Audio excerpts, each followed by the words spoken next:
আসসালামু আলাইকুম রহমতুল্লাহ। সম্মানিত দর্শক, নাম মনে করে 3বার এই আয়াতটি পাঠ করলে যে কেউ আপনার বশ হবে, আপনার বাধ্য হবে এবং আপনার প্রতি আকৃষ্ট হবে।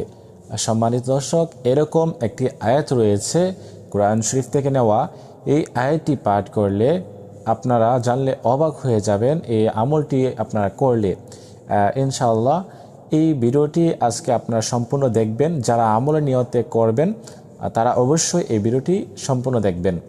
আর যারা এই চ্যানেলে নতুন আসছেন, এখনও পর্যন্ত চ্যানেলটি সাবস্ক্রাইব করেন নাই, অবশ্যই চ্যানেলটি সাবস্ক্রাইব করে পাশে থাকবেন। এই চ্যানেলে আরও নতুন নতুন দোয়ার ভিডিও দেওয়া হবে ইনশাআল্লাহ। সম্মানিত দর্শক, আমরা এই আমলটি কোন সময় করব, কিভাবে করব? এই আমলটি আমরা যে কোনো সময় করতে পারি।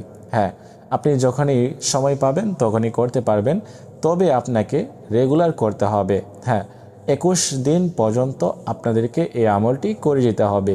যে ব্যক্তিকে স্মরণ করে বা যে ব্যক্তির নাম মনে করে আপনি আমলটি করবেন, ওই ব্যক্তিকে স্মরণ করেই আপনি আমলটি শুরু করবেন। সেজন্য আপনারা প্রথমে 3বার ইস্তিগফার পাঠ করবেন। পবিত্রতা হয়ে পবিত্র স্থানে বসে আমলটি শুরু করবেন। আস্তাগফিরুল্লাহ আস্তাগফিরুল্লাহ আস্তাগফিরুল্লাহ।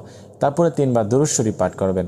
আল্লাহুম্মা সাল্লি আলা মুহাম্মাদ ওয়া আলা আলি মুহাম্মাদ কামা সাল্লাইতা আলা ইব্রাহিম ওয়া আলা আলি ইব্রাহিম ইন্নাকা হামিদুম মাজিদ।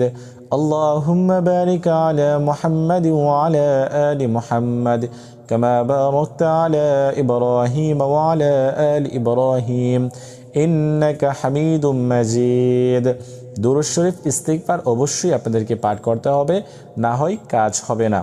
তো তারপরে কথা হচ্ছে কোন আয়াতটি পাঠ করবেন, ওই ব্যক্তির নাম মনে করে। আয়াতটি কোরআন শরীফ থেকে নেওয়া। وألقيت عليك محبة مني। সহিহ শুদ্ধভাবে পাঠ করতে হবে, অনেকেই অশুদ্ধভাবে পাঠ করে। ওয়ালকাইতু আলাইকা মাহাব্বাতাম মিন্নি, ওয়ালকাইতু আলাইকা মাহাব্বাতাম মিন্নি। তো এরকমভাবে আপনারা 3বার পাঠ করবেন, ওয়ালকাইতু আলাইকা মাহাব্বাতাম মিন্নি। তারপরে শেষে 3বার দুরূদ শরীফ পাঠ করে আপনারা আমলটি শেষ করবেন। তো এরকমভাবে যার নাম নিয়ে আপনি আমলটি করবেন, ওই ব্যক্তি আপনার আকৃষ্ট হবে, আপনাকে পাগলের মতো ভালোবাসবে এবং আপনার কথা শুনবে, আপনার বশ হবে, আপনার বাধ্য হবে। সম্মানিত দর্শক, এই আমলটি আপনারা সকলেই করার চেষ্টা করবেন। আজকের মতো এই পর্যন্তই। আল্লাহ।